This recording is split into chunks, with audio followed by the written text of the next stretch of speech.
There has been a massive downward shift in the California real estate market this year. Home prices are dropping fast, inventory is spiking, and this could be the signal that the California housing crash has begun. The number of listings in the state has jumped 51% since April of last year, which means if this pace continues for the next year, California will surpass the record high mark set in October 2018, making it the highest level since Realtor.com began tracking inventory in the summer of 2016. Now combine this with what seems to be record low demand and you have a recipe for disaster. According to this recent article by Keith Griff, since mid-2023, home and condo sales in California have been lower than what they were during the 2008 crash. This means that the hope for inventory to suddenly stop pushing up is fading fast. The bleeding will continue as long as this sales figure remains here at record lows. Right now, prices are relatively stable in the state, but at a certain point, this pileup of homes is going to quickly change the situation. As I've described in many of my past videos, real estate operates in a very unique way where inventory tells the tale, but not right away. It builds and builds until the situation changes overnight. If you look at any chart of any real estate crash, it's almost always a period of rapid growth where everyone thinks home prices go up forever, followed by a sudden drop and a complete freefall lasting years. This is a result of simple human psychology combined with the lack of liquidity in the real estate world. Nobody explains this better than legendary investor Warren Buffett. When asked in 2008 why we had the '08 real estate crash, he said something simple yet profound.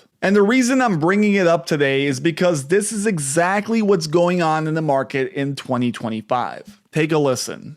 You can't stand to see your neighbor getting rich. You know you're smarter than he is, and he's doing these things, and he's getting rich, and your spouse is getting unhappy with you because you aren't doing it. Pretty soon you start doing it. And so you get what I call the natural progression, the three I's: the innovators, the imitators, and the idiots. And that's what happens in financial markets. We've been through all three, have we? Everybody just kind of goes along, and you look kind of silly if you disagree. I mean, you could have these crazy internet valuations in the late 1990s, but they proved themselves out in the market. I mean, the next day they were selling for more than they were the day before, and people said, you're crazy if you don't get in on this. So it's very human. Now, with housing, it's something even more dramatic than that, because most people aspire to own their own home. And if you really think that housing prices are going to go up next year and the year after, you feel, if I don't buy it this year, I'm going to have to buy it next year. That's not true of an internet stock, but it's true of a home. And then when somebody makes it very easy for you to do it by saying you don't really have to put up any money, or you can lie about your income a little, or we'll give you a 100% mortgage, you're going to do it because everybody that's done it has been proven right. You have what they call social proof, and you're going to feel like an idiot if you didn't do it. Next year the house costs more. It's found money. It's found money, sure.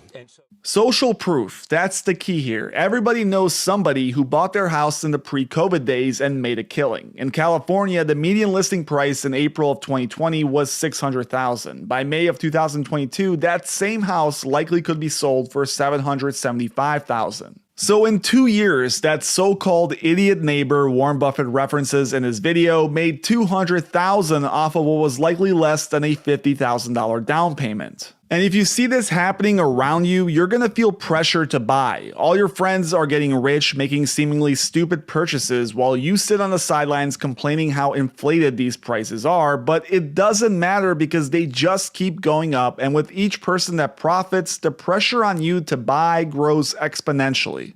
This is especially true when we're talking about the American dream, which is housing. If you read the comments, you are likely going to see that people are completely defeated. The understanding is that home prices go up forever, and everyone that doesn't buy now is screwed. To them, recessions simply don't happen anymore, and bubbles are not real. That's the mentality we have today. Despite 13 straight years of unbelievable gains, especially in the Southern California markets, the idea that this will ever go down is simply impossible to comprehend for many. But if there is one place where they should understand how volatile real estate really is, it's California. In Los Angeles, for example, outside of the major '08 crash that essentially decimated every market in the US, LA had another relatively recent crash that nobody really talks about. From April of 1990 to February of 1996, LA experienced a major crash with values on the Case-Shiller declining by 28%. This is often labeled the hidden crash because it's not really talked about about anymore. 2008 has overshadowed it, but back in the 80s, home prices in LA basically doubled in 6 years, and after the end of the Cold War with a decrease in defense jobs on top of a small recession, values plummeted, especially in higher-end neighborhoods, where we saw declines as high as 50% in places like Beverly Hills and Newport Beach. And remember, this was happening before '08. It doesn't take a major national decline to kill the local markets, it just takes a bubble to build up and a catalyst to appear. This is exactly what Buffett said in his take, and before we continue, let's have one more listen to him from that same interview. This next segment drives that point home and perfectly captures the dynamics playing out in 2025. That inevitably led to where we are today. Well, we had all of that,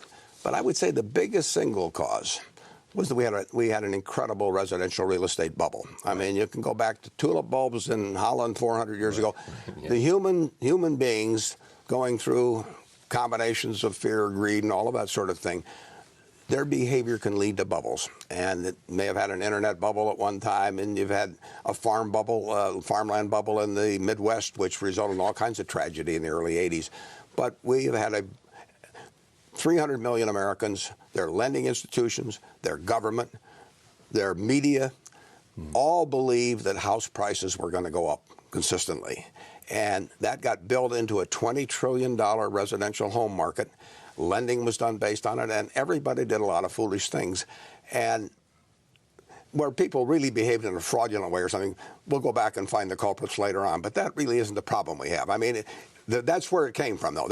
We leveraged up, and if you have a 20% fall in the value of a $20 trillion asset, that's $4 trillion. And when $4 trillion losses land in the wrong part of this economy, it can gum up the whole place. And it continues with respect to the housing market. It continues. And some will argue that we have to do something about that in terms of the long-term recovery of the American economy.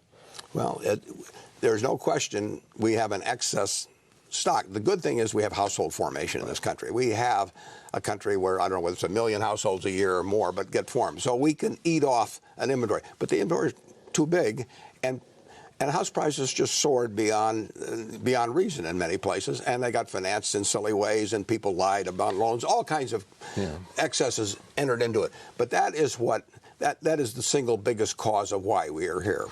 So the real question is, are we in a bubble today? Because if we are, history tells us what comes next. We've seen this movie before. In the early 90s, California experienced a massive real estate crash that started in the same way. A boom in home prices, a concentrated job market collapse, and a mild recession that popped the entire thing. Now look at where we are now. Since March of 2012, the average California home has tripled in value. That's 9% annual growth for 13 straight years, completely outpacing rents, incomes, and inflation. This is not normal. Sure, you can argue that this surge was powered by the rise of big tech. Silicon Valley was on fire throughout the 2010s and the post-COVID era, but that story is over. Tech growth is slowing. The number of software development job postings on Indeed has crashed by 73% since 2022. Just browse any programming forum and the desperation is real. Layoffs and hiring freezes, and it's not just tech. The media industry, another pillar of California's economy, is going through a massive shift. Hollywood isn't what it used to be. Streaming wars, strikes, AI, this sector is also bleeding. So if you do a quick review, you start to see some patterns here. A historic run-up in prices, a fading high-paying job market, inventory up 54% in just the last year. All that's missing is the spark. A mild recession, a bit of unemployment, and history could repeat itself. That's how it went down in the 90s, that's how it went down in 2008, and if you zoom out, California looks like it's standing on the edge once again. Thank you guys for watching. As always, please make sure you hit that like and subscribe button if you enjoyed it, and let me know what you're seeing if you're a buyer or seller in the California markets today.